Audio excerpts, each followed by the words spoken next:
the inevitable truth is that your life won't last forever.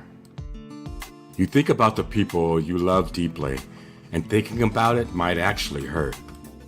Have you ever wondered if you missed opportunities to show more love, give more love, or demonstrate more love? There are times in our life when we are reminded that there is nothing more important than love. Because the greatest single need and desire of humanity is love. To love is the greatest power, privilege, and freedom we possess. And every thought, word, and action motivated by love matters. Love is the highest expression of what it means to be human. What I'd like to offer you is the idea to not leave love left undone. There may be things you don't accomplish, attain, or achieve in this world, but don't let shrinking back from love be one of them. If you're fortunate, you discover that love is the only thing that really matters. Love heals everything, and love is all there is. That's why I've started a love wave, an intention to demonstrate the undeniable possibilities when we look at life through the lens of love. After all, as you look back at your life, I'm sure you'll agree that life was always about that. It was all about love. This show is intended to highlight those that are committed, like I am, to bring their experiences, insights, and wisdom to advance what we believe to be true. That love is still the answer. Welcome to Love Wave Live. Hello, good morning. I'm Joe Atalid, your host for the Love Wave virtual stage. And I was speaking to our guest today prior to in the virtual studio.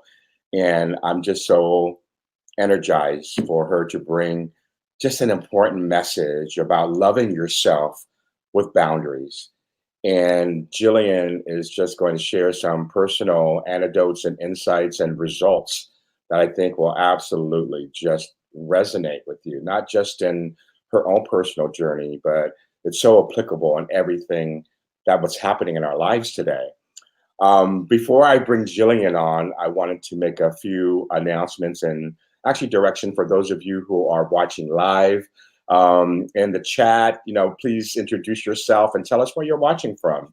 And also, if you're on the replay, do the same. And if you have any questions for Jillian or for myself, feel free to put those in the chat and we'll do our best to address those. In addition to that, I'm excited to share that the Love Wave apparel line will be launching soon here in September. And the pillars of the Love Wave movement are three. They are love yourself, love others, and love life.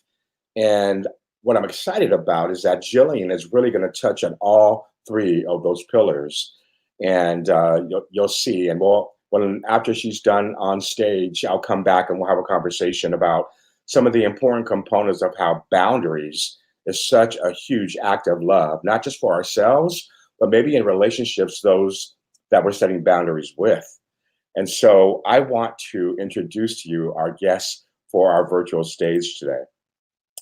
Jillian Christie is an author. She's a speaker, a registered nurse, and a personal boundaries coach. She spent over 2 decades of her nursing career helping to heal others through surgical nursing until an injury on the job changed her direction. From her home in San Diego, you will find her creating and coaching the Ultimate Empower program, which focuses on teaching women who are overworked, overwhelmed, and overcommitted to give themselves permission to say no without the guilt or the shame and say yes to dreams, goals, and a life you love waking up to. Y'all ready? Here's Jillian. Jillian, good morning. Welcome to the Love Wave virtual stage. Thank you for having me. Good morning.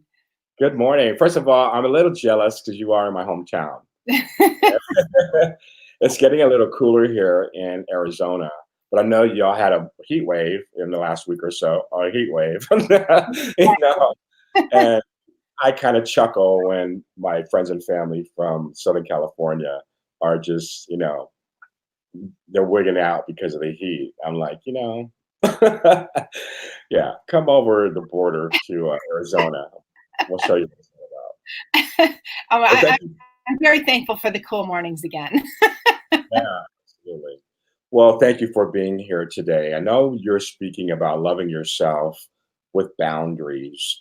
What was it that really drew you to really focus and learn about, and now to make a part of your work, the idea of setting boundaries? It's really interesting, Joe. I'll tell you, I was in a course, a leadership course, probably about it's 3 years ago now, Mhm. and I had to give a workshop at the time, and I was struggling with what to give the workshop on. And at the time, the person who was leading the workshop said, "Look, you need to give a workshop on the thing that you struggle with the most." Ooh, And and at that time, um, wow. yeah, at that time, for me, I thought it was really about having a voice. And so I gave the workshop. It was a great workshop, everything else. But what I came to discover later on was it wasn't so much about not having a voice. It was more about the fact that my entire life I have struggled with boundaries. And I've struggled with boundaries because that's what I learned. Those were, and I'll talk about this when I speak more, but those were the limiting beliefs that were taught to me because this is how I was raised in a family that had no boundaries. Yeah, wow. Mhm, Beautiful. I'm really digging that idea about creating or teaching a workshop on the thing that you struggle with the most. mhm. Wow, Yeah. right? Just in that journey alone. So, without further ado, I'm going to turn the stage over to you. Once again, thank you for being here and can't wait to learn from your wisdom and your insight. So, everyone, here is Jillian. Thank you, Joe. Well, good morning, everybody. And yeah, I'm thrilled to be here. And as Joe told you, yeah, I have been on this journey. I've actually been on this journey for quite a while.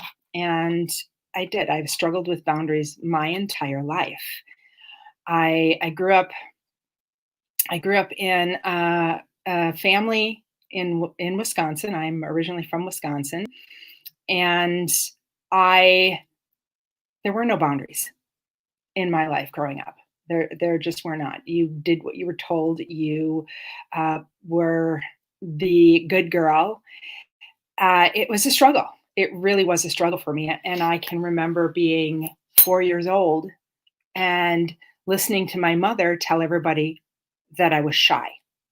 And at 4 years old, having somebody say to you that you're shy and describe you to everybody that she meets that this is my Jill, she's shy, that puts an impression on you at that young age. And so I grew up for a good portion of my life being shy until I reached about the age of 17 and I busted out big when I thought, oh, I'm not shy. I don't have to be shy. And that's how things started to unravel for me.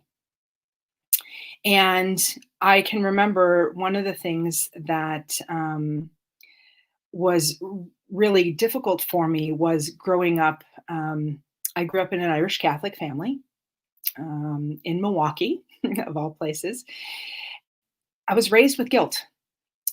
We were just, that's the way it was. Everything was about guilt. And I have felt guilt and shame all my life because that's how everything went. If you didn't do what you were supposed to do, you were made to feel guilty. And believe me, my mother was the queen of being able to give you the look and making you feel guilty. But I did manage to get off on my own and I put myself through nursing school and graduated and lived my life and got through things. And it wasn't until later in my nursing career when I got injured I got seriously injured on the job. I was taken out at the knee, literally. I ended up having a total knee replacement at 46 years old. And that changed the direction of my life. And that's also what brought me here to California.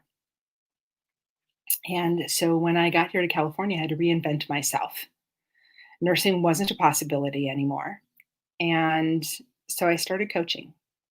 And I came out here coaching nutrition. I enjoyed it. I loved it. I loved my clients. I loved what I was doing, but it still was not quite my passion. And I was introduced to some other work, some emotional intelligence work. And through that process, I worked with many coaches.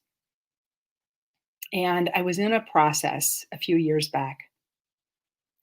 And I was learning about my own values. And as I was having a breakthrough around this, I was hearing a story from my coach. And he was talking about a story of coaching and doing really well and coming home with a brand new car and his parents telling him that he couldn't live in their house anymore if he kept the car because he couldn't have a more expensive car than what they had. So he moved out. And at that moment, something hit me, and I had this aha moment of a memory that I had completely buried in my subconscious. And it was a really defining moment for me because I had the exact same experience happen to me. When I was 26 and I had graduated from nursing school and I was working in my career, doing well, paying my bills, everything was good. I had negotiated on my first brand new car. It was a Samba green Honda del Sol, and they don't make them anymore, but you still find them every now and again. But it was my dream car at the time. I was so proud, and I brought it home, took it to my mother's, and got out of the car and literally got hauled into the house and sat in the talking to chair. And I don't know if you had that growing up, but we had the talking to chair where if you got sat in that chair, you knew you had done something wrong. I was 26 years old and got sat in the talking to chair. I was told that I was taking the car back, that I was returning it. And I was sitting there just absolutely befuddled as to what was going on, confused. I was making money. I was paying my bills. I could make the car payment, completely confused. And when I asked why that I needed to take the car back, I was simply told that I was not allowed to have a new car. I was not allowed to have a newer car than my siblings had. And I was the baby in the family. I have two older siblings. And my mother told me I could not have a nicer car than my siblings had. And so I was taking the car back. And I was crushed, literally. My dreams, everything just like boom, came down, crushed. And the car went back. And of course, my car that I had traded in was long gone. So I drove off the lot with a baseline model car that was stick shift. I didn't even know how to drive stick shift. I learned how to drive enough to get off the lot, and that's what I did. And I realized in that moment of clarity for me that because of that defining moment, that thing that I had buried, that I had been settling all of my adult life, that I had been lowering my standard for me all of my entire adult life because I thought that I wasn't worthy or deserving of what I thought was what I wanted. So I was settling. I was settling in relationships. I was settling in jobs. I was settling in my health. I was settling in my fitness, in every aspect of my life, literally every single aspect, in my finances, everything. And at that moment, it became so clear to me that I needed to start to work on my boundaries. And I also needed to think about teaching other women to do this because I knew I was not the only one that was struggling with this problem. So I began learning and um, learning about this and coaching. And I will tell you that my biggest stretch came very quickly for me as to how firm I could be with boundaries. And at the time, my daughter had moved here to California. She'd been living with me for probably about a year. She was 24 at the time. Also struggling, trying to get on her feet, things like that, but not treating me very well. Struggling in her own life. And I actually got to the point where I had to get the courage up to invite her to move out of my house. And as a parent, as a mother, she's my only child. That was probably one of the hardest things that I had to do. I had to take a stand for me. And I also had to take a stand for her because I knew that if I continued to allow her to live in my house, the behavior was going to continue. I also knew that she would not ever spread her wings if I didn't invite her to have that opportunity.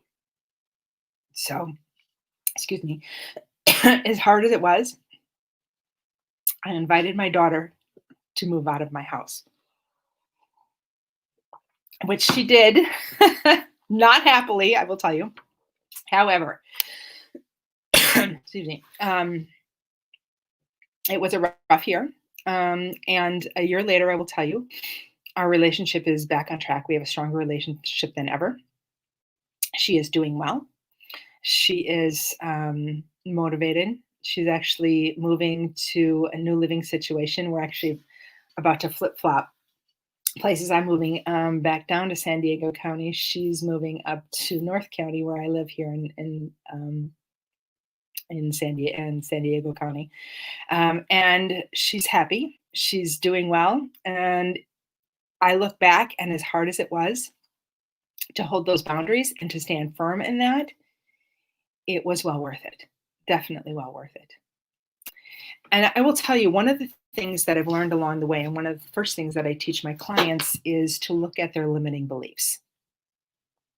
And limiting beliefs are the stories that are taught to us, that are put on us, are the things that we create based on the information that is given to us by parents, by teachers, by friends, any number of resources.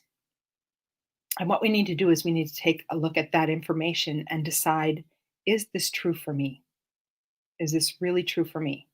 Because oftentimes that information is not true. It's false information. It doesn't apply. It doesn't apply at all to you, but you're living by it because it applied to somebody else, or they thought it applied to them and they were living by that. And then they put that on you. And then you took that on and you started living by that. And you're not living in your true authentic self. And sometimes it's really hard to break through those limiting beliefs. But what's great and what's so much fun, and I love doing this, I teach a process with my clients about breaking through those limiting beliefs, actually looking at the false stories and being able to recreate the true stories for themselves so that they can move forward in their lives powerfully into what really is instead of what they believe or what they created the story to be. And what happens with that, you watch people start to say, oh my gosh, this is where I've been settling in my life. This is what's been happening and what's going on for me. And I'm going to segue into another little story here. And this is where I got caught up with this too. I've struggled with my weight literally all my life. I am the girl who I was always the chubby one growing up. When I got in high school, I was never the thin one. I was athletic. I was a swimmer. I had thicker thighs, whatever you want to refer to them as, but I was never, slim and slender and whatnot. And as I got older, as I got into my 20s and started dating, things like that, I was always a little bit on the chunkier side. It was it was what it was. But I always remember my grandmother coming to me and saying, Jill, when are you ever going to lose weight? When are you ever going to lose weight? No man's ever going to want you if you don't lose weight. So that was one of the things that was always in the back of my head. So I was on the eternal diet, always. And there was a time when I used to say to myself, well, if I can just lose weight, if I can just lose the weight, there'll be a man who will tell me that I'm beautiful. There'll be a man who will tell me that I'm sexy. And when I hear that, it'll be the most amazing thing. And I waited and I dieted and I gained back and I dieted and I gained back. And believe me, if there's a diet out there, if there's a program out there, I've done it in my lifetime. I have done it, everything that's out there. And the weight always came back. Always came back. I worked out I'd have times I'd go to the gym and I wouldn't leave the gym till I burned 2,000 calories. That was me. That was where I'd spend my Friday nights. And so then about 5 years ago, well, it's about 7 years ago now, I got onto a program when I got injured with my knee. I got onto a program and I literally drank vegetable juice and lost 70 pounds at the time and was coaching a juicing nutrition program. Really very excited about it, loved my clients, things like that. However, here was the problem. Here was the problem. I knew that I was not healthy. Sure, I was wearing skinny clothes and everything else, but I knew I was hiding the secret that my body fat was unhealthy. So I was that skinny fat person, and I knew it. And I did not feel worthy of having the body that I had. I just didn't. And at the time, because I was healing from a knee replacement surgery that had really gone bad, I couldn't work out. I was not able to work out. So I lost this all with basically starving myself down, drinking just juice. And it was a really difficult thing for me. I got out here to California, and eventually as my life started moving forward and other things started happening and I got into dating and eventually got remarried, the weight all came back on. And then I lost my mom back in 2016 and the weight really came back on. So literally, I can tell you earlier this year, February, I was sitting here at 276 pounds. Thank you, Joe. Thank you.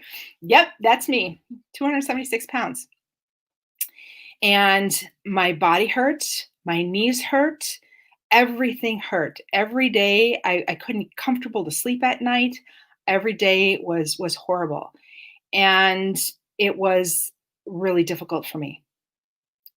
I would want to go out and walk and I couldn't walk. And it was a struggle. And of course, then being being stuck with the pandemic in the house did not help either. So I started off with small walks, short walks, 15 minutes here, 15 minutes there, did what I could. I was trying to clean up my diet, get the inflammatory foods out, really working closely with watching everything. And then I had my awakening in June. And in June, I had a breakthrough about why I was holding on to the weight. And it all had to do with bullying and things that had happened to me in my childhood. And again, limiting beliefs, the stories that I was telling myself. When I had the breakthrough, and I'll tell you, the breakdown around this was messy. I cried, I sobbed.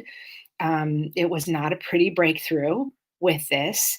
But when I realized what the stories that I had been holding on to that had been keeping the weight on me, and I was able to release that and let it go, and forgive the people who had been cruel to me. And I didn't talk to the people but I had let it go from me, and I had let it kind of put it out into the universe of, I forgive you. When I released that, it was a huge weight off of me, and the weight literally started falling off of me. And so since June, I have dropped more than 60 pounds. I have been clean with my diet. I have been making changes. Thanks, Joe. I have been, I get up every morning at 5 a.m. I meditate. I do self hypnosis for myself, and I'm consistent. I will honestly tell you, today is the first day since May. I have not gotten up and done my walk at 5 a.m., which I will do it after this. But I literally walk every single morning, because I'm dedicated to it for me. That's a boundary for myself.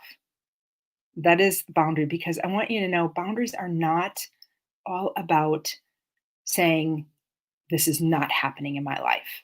Boundaries are also a loving thing. They're a loving thing for you. So I love myself enough to say this is a non-negotiable thing for me. And this is the thing about boundaries. So often when you look at boundaries, you look at them as like a barbed wire fence or this tall wall that is just this hardest thing. And it's so far from the truth. Boundaries are about respect. They're about love. They're about teaching people how you want to be treated. It's also about getting to know yourself and understanding what you want for yourself, how you want to be treated. What is it? How well do you know yourself? Do you know what you want for yourself? And do you know how to express that to other people? Do you know how to communicate that to other people, what you want in your life? Can you walk up to someone and say, this is how I would like to be treated? And it's all about communication. It's not walking up to somebody and saying, this is how I demand to be treated. No, it's saying, this is how I would like to be treated. And I'm asking that, and I'm telling you, these are the consequences. And if you cannot respect that, then this is what will happen. And being able then to hold that boundary. That is what boundaries are about. And that is what I've learned in my life. And sometimes when you have to hold the boundary, it's not easy. It's not easy. And I'm holding a very difficult boundary right now in my life as well, because I'm making a lot of changes in my life because of a boundary I'm holding and I've chosen to hold. And it came down to a fact of the boundary that I'm choosing to hold. I knew that if I didn't hold the boundary, I needed to stop coaching my program. But it's that important to me. It is that important to me to hold boundaries, because I need to show my clients that I am just as dedicated to holding boundaries in my life as I am showing them how to create and hold boundaries in their life. And it is all about loving yourself. It's about finding the balance in all of your life and being able to say, I matter, I am enough, and I am worth being able to say, this is how I would like to be treated, and this is how I would like you to treat me, because I will give you the same respect. And this is what is so needed in the world right now, because this is what's not happening. If everybody practiced healthy boundaries, imagine what would happen. Imagine the communication we could have between each other, between families. We wouldn't have all the conflict. We would not have a lot of what we're experiencing right now, because people would give each other the courtesy of listening to each other and understanding each other and respecting each other, because boundaries are about respect. They're about love and respect. So they're not this hard thing that you come up against. They are this soft, beautiful, loving thing. So when you're ready to truly elevate your life, when you're ready to get on top of whether it's your finances, your weight, your relationships, not being happy in your work, whatever aspects they are, It all comes back to boundaries. Boundaries are the most basic thing in your life. And if you're not setting them and if you don't have them or you don't know where to start with them, I invite you, please reach out.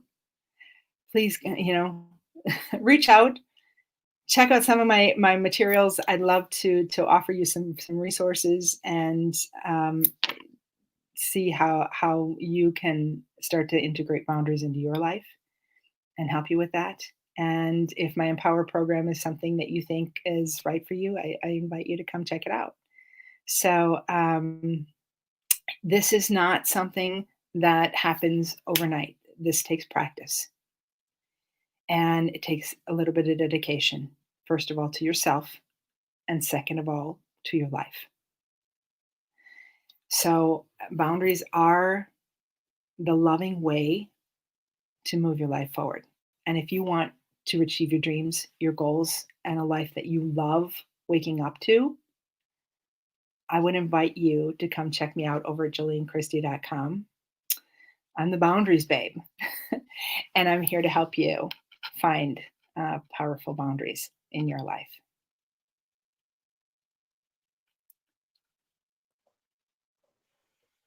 My goodness. Jillian, wow, thank you for sharing just a really kind of small portion, actually, of your amazing story. Yeah. And I know that when we reconnected, you were at the first Love Wave actually event here in Phoenix. And the transformation from that time, which was last May, right? And Yeah, then, yeah. I'm not even that person anymore, Joe. oh, and I just remember reconnecting with you and then seeing your transformation going, who is that? And so I just have hold you in high regard because I think a lot of coaches go through that is that, there's the imposter syndrome and, and you made a decision. I mean, you put a stake in the ground saying it's Yeah. important for me to embody and to practice the things that I'm helping others with. So I commend you for that Thank you. so much. So I wanted to just press rewind for just a moment with some of Sure, the things sure. that you shared. Okay. You started to share about, in your childhood, um, like when someone tells you that you're shy, it's the first label Yep. that you learn. And as a young person, you connect that with I am shy, and the belief system begins. So, I have a good friend who does inner child work, and it is it stays with you until you are conscious enough to understand that you're not what other people think of you. Hmm. you know and so on top of it you had the culture, and oof, I mean, just some of the stories you shared and as well what you shared today, but also the idea that you feel victorious and saving for your vehicle, for your dream car at that time in your 20s, and like, oh, an accomplishment, and then saying no, you Right. can't have that. Right. And so it begins to add on the layers of conditioning of, and that self-worth. Right. So, you know, I've always had that strong fundamental belief that our greatest wounds and our greatest needs are actually the work that we do to heal others, right? And so thank you for sharing that. Hmm. You had mentioned about the program that you have, with those who are setting boundaries. I love what you had mentioned that you work with women who are, what was it, overworked, overwhelmed, and overcommitted. That's awesome, right? What's the toughest part in that process that people go through because they're coming to you because they're struggling with boundaries, Right. right? Right. What have you seen as the experience that flips them to like, oh no, this is an important part of my own growth and just, you know, sanity almost, right? Yeah, it's interesting. I will. I see two different things. I see women who come to me who are very closed off. Hmm. When they start off, they don't want to share anything. And then all of a sudden they open up and it's just like whoosh, they blossom. and want to share so much. And then I've got other women who you can tell they kind of hide behind a false facade. Like Sure. they're just that false personality of everything's great. I'm good. I'm really good. And then they begin to realize that, oh, I've been settling for so long in my life, and I don't have to settle anymore. And this that ooey gooey inside starts to come out, and you see the true piece of them, and it's so beautiful. Yeah. It's amazing. Yeah. Yeah. You were talking about boundaries not being, I couldn't write fast enough, but it was not this big wall and like this almost still, harsh thing, that it's about love, respect, and how you want to be treated. And so, is it the idea that boundaries are placed because of love? Mhm. So, Yeah. talk about that. Boundaries really do come from a space of love. And I think that's the biggest I think that's the biggest misnomer about them, because when you hear the word boundaries, it sounds so harsh, or Mhm. we associate it with being so harsh, but it really is about love. It's about loving yourself first, being able to say, I want this, but it's also about loving the person that you're setting the boundaries with enough to say, look, I love and respect you enough to say this is how I want to be treated, and I will treat and respect you the same Right. if you're willing to do that for me. Yeah. It's a different way. It's a whole different way of relating to people. Absolutely. There's a friend, and he's been a coach in my life. Mm, Helped me to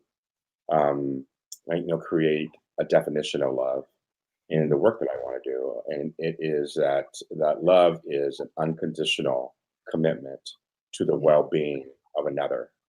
right. And so, if I'm having conflict with someone, or I feel that they are hurting themselves, and the capacity to hurt me, then the boundary, the line that's drawn in the sand, is out of love. I'm not going to allow you, or you're hurting yourself. Right.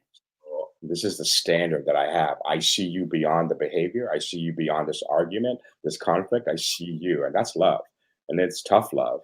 But just like you shared about your daughter, Mhm. you know, it's actually a gift to them, because it is their pathway to their own self-discovery, their own inner work, their idea, and that must be tough as a mom, you know, to say, "Hey, you gotta go," right? That,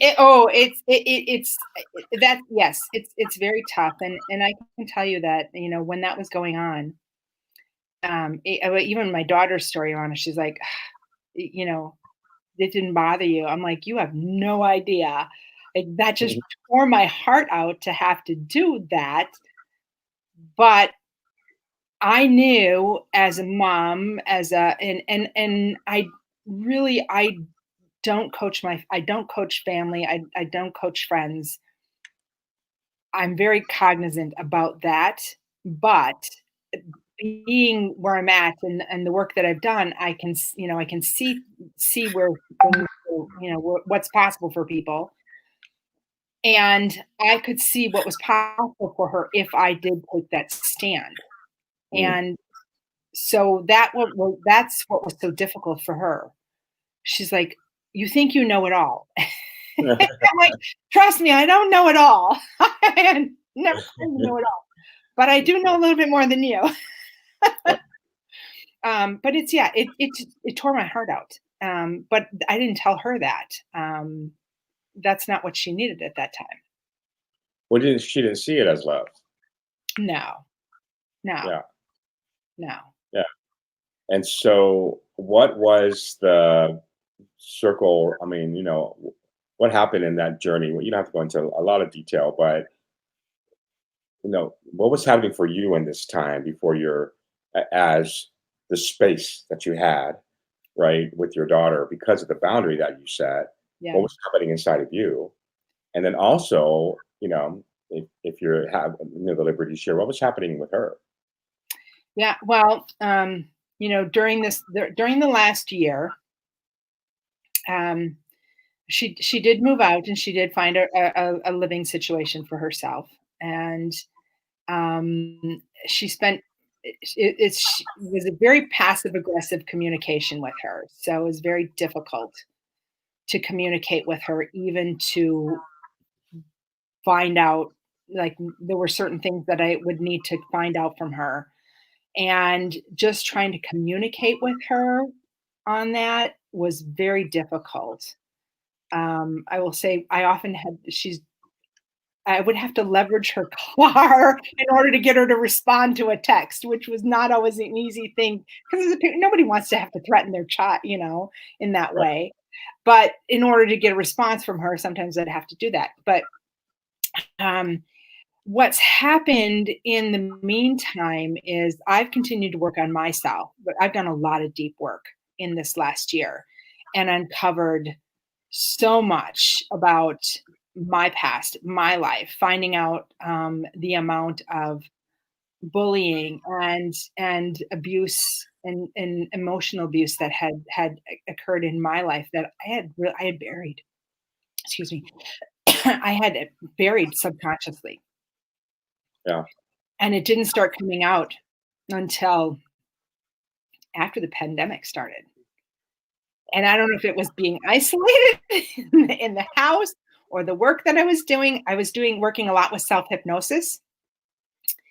So probably going into the subconscious was helping to release a lot of that for me. And my daughter had actually made some accusations at me, and I'm going to be out there and vulnerable right here, right now. But she had said to me, she's like, "Mom, you've been emotionally abusive to me," and I'm like, it just didn't hit for me. And after doing some hypnotherapy, I was working with a hypnotherapist, and some things came to light with that.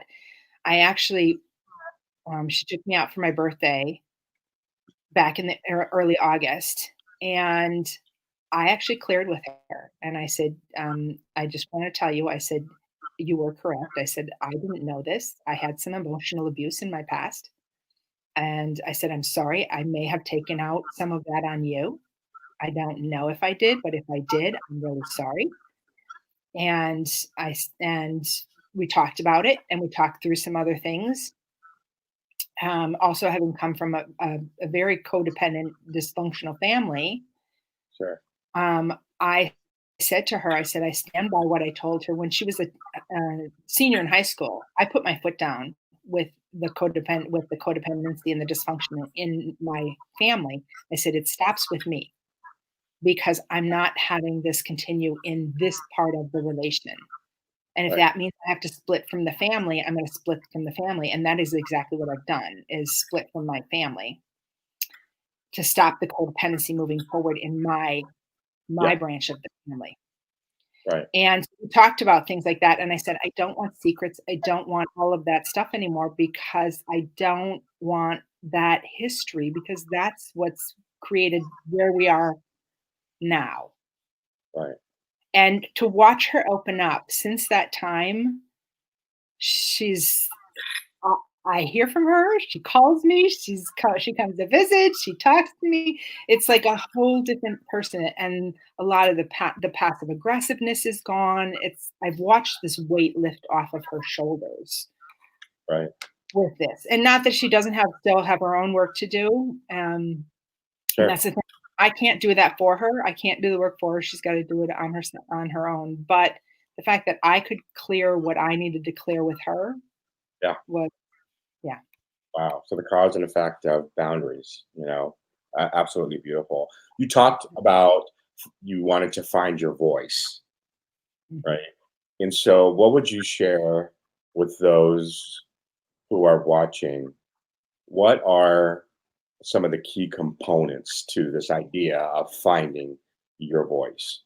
Give us one or two anecdotes from your experience and what you share with your clients. Yeah. Well, I think that everybody's voice is valuable.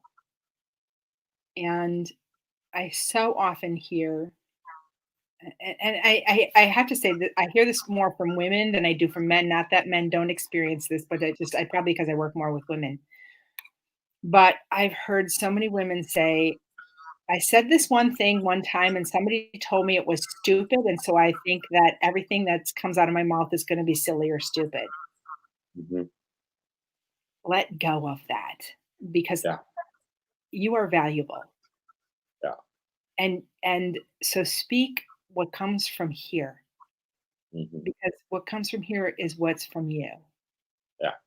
And you never know who is going to be affected by what you have to say. And if you help one person by that one thing that you say, or you save a life by that one thing that you say, Mhm. that there's your difference. Yeah. It's that simple. And if you fail to speak, what if? Yeah. So never, never, never hold back on what you feel, what you want to say, because everybody has a right to be heard. Absolutely. It's that Absolutely. simple. Beautiful. Well, I ask every um, guest to come on a couple of questions, so I'll do the Mhm. same with Okay. you. And the first one deals with a situation where you are provided a absolutely no cost prominent billboard that Okay. will be seen by thousands of people every day. What would your billboard say?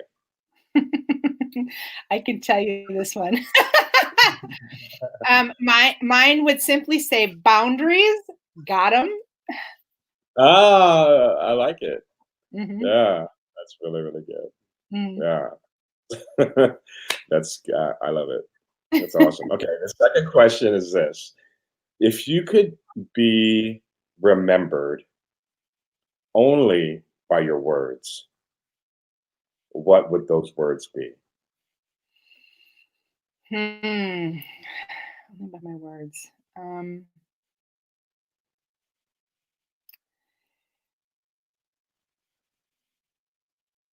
I think it would just simply be love big, love hard, love unapologetically always. Mm. Love big, love Hard, hard, yeah, love unapologetically. unapologetically always. Yeah, absolutely. I love it. Beautiful. Well, Jillian, thank you for coming on today. I want to share with everyone you can learn more about Jillian and reach out to her if boundaries is something you want to explore and the boundaries that you may want to set for yourself and loving yourself. And then also as an act of love for others at JillianChristie.com. She's also on social on Facebook and on Instagram under the same moniker. Yes. So reach out to Jillian and start to envelop and learn more about the power of setting this beautiful love fence. you Mhm. know, Yeah. um, right? That is so necessary.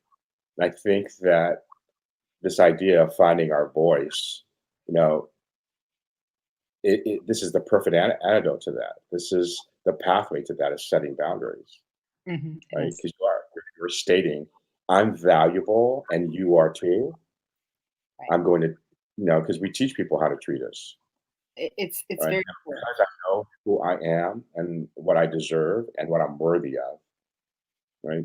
What's happening right now is not okay, Right. right? I love you.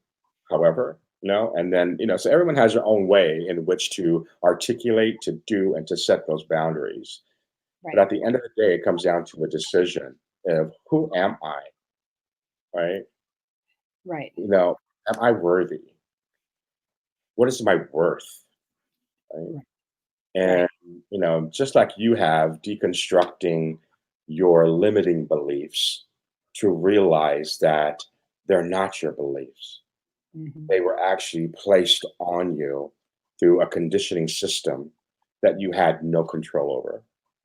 And because you woke up And it is all about awareness and consciousness that you look back to say, this has been the pathway for my contribution to humanity, and specifically to women who have been overworked, overstressed, and overcommitted. That they can say no. And that no is a complete sentence. Right. Right. Okay. Yes. Yeah. Yes. And there's no reason to feel guilty or feel shame about saying no. Yeah. Absolutely. It's one of the most powerful sentences that you can utter out of your mouth is no. Mhm. It doesn't have to be harsh. Doesn't have to. It can be. It could be like hell no. It could be. True. But it's Yeah. no. Yeah. Yes. It's no. Yeah. And just practice that. No. Yeah. No. Mm-mm. No. Nope. And I, I actually teach my clients several ways. We go through an exercise where I teach them several ways on how to say no, Mm, because so many people struggle with being able to just say no. yeah, absolutely. Awesome. All right. Well, once again, I'm so glad that you took our virtual stage today. And it's just a joy to connect with you and to be a partner with you. For those of you who are watching, thank you for being here. And I have lined up for the next 5 weeks some absolutely incredible guests. I'm expanding out, and folks are actually reaching out to me and wanting to learn more about the virtual stage. And it's been fun to connect with folks that I haven't met, or folks in the past where, even in my own mind was like, they won't want to take the virtual stage. And I have some beautiful guests coming up. I love that. So once again, also you can find lovewavelive.com. It's more about the movement, and that's also going through a transition and transformation in itself. And also follow us on Love Wave Live, whether it be on Instagram or Facebook. We're about to actually launch an apparel line, which I'm super excited about. And yeah, just know that love is still the answer. Thank you, Jillian. Thank you, everyone, for watching. Much love to everybody. Take care.